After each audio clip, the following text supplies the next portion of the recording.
Now, there was a very peculiar car launch in Britain today. It's the Tesla S electric car, which claims to be able to reach 60 miles an hour in just over 4 seconds, finally putting an end to the idea that electric cars are basically milk floats without the raw power of a lawnmower engine.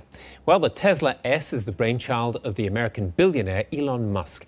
He made his fortune in PayPal and other ventures and is now spending it on the Tesla project and sending rockets into space. I went to meet him in West London.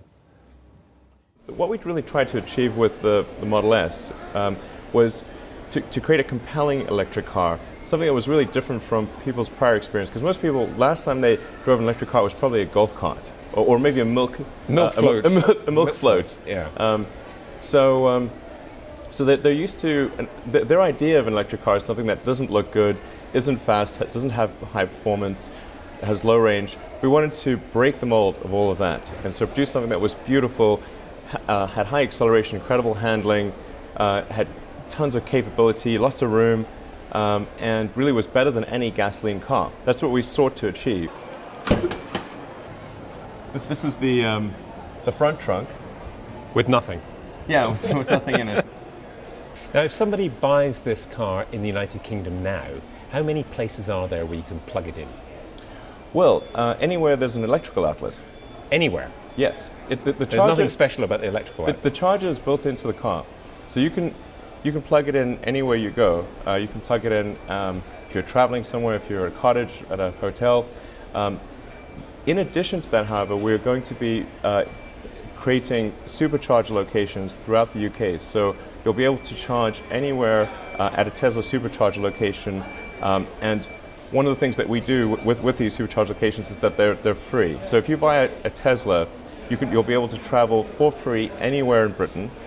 And it's free forever. And I'll add one more thing to that, which is we're going to be installing solar panels at all of the supercharger locations, which are intended to develop or generate more electricity in the course of the year than the cars consume that charge there. So the net result is that you'll not only be able to travel for free forever, but on pure sunlight. Well, on this question of our energy bills, which is a huge political topic here now, have we got it wrong in terms of where we're sourcing our energy?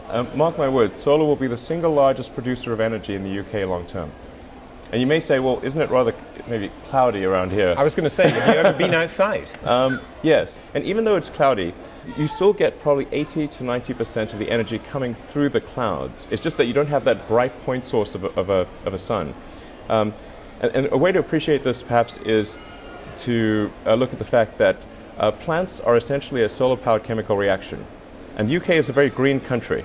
Now, you live in Southern California and Los Angeles, you travel a lot to San Francisco, and you're also interested as a big thought in whether it's possible to travel by what's called a hyperloop. In other words, you go at 800 miles an hour on the ground, essentially, kind of like a train, from Los Angeles to San Francisco. I mean, do we suffer from generally a kind of low level of ambition? Should we think bigger than HS2 and think about something like this? I think so. I mean, for reasons beyond the objective, oh, we'll get there faster, it's like you want to do projects that are inspiring and that make people excited about the future. Life's got to be about more than just solving problems. You want to get up in the morning and say, yes, I'm looking forward to that thing happening. And I guess that was my essential disappointment with the California so-called high-speed rail. It's like I was looking at that, wow, and it's like, well, they've got better things. They did better things in Japan 30 years ago. They've got something way better in China. Why are we doing this and spending so much money on it? And it's going to take 20 years, and by that time we'll be 50 years behind what they've got in Japan. I mean, this just doesn't make sense. And we're behind. That was my reaction. That was your reaction to what's happening in California. Yeah. We're behind California. Oh my God, really? Difficult though, maybe, to imagine. So I mean, that's brutal. But that's most unfortunate.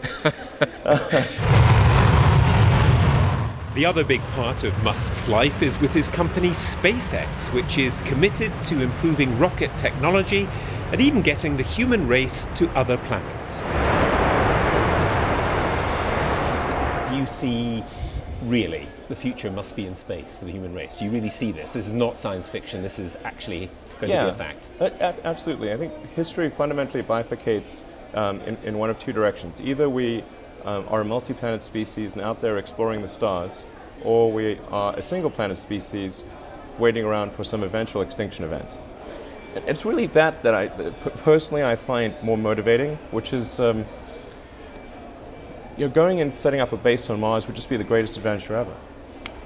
Not everyone's a fan. Back on Earth, Tesla sued the program Top Gear after it rubbished the Tesla Roadster.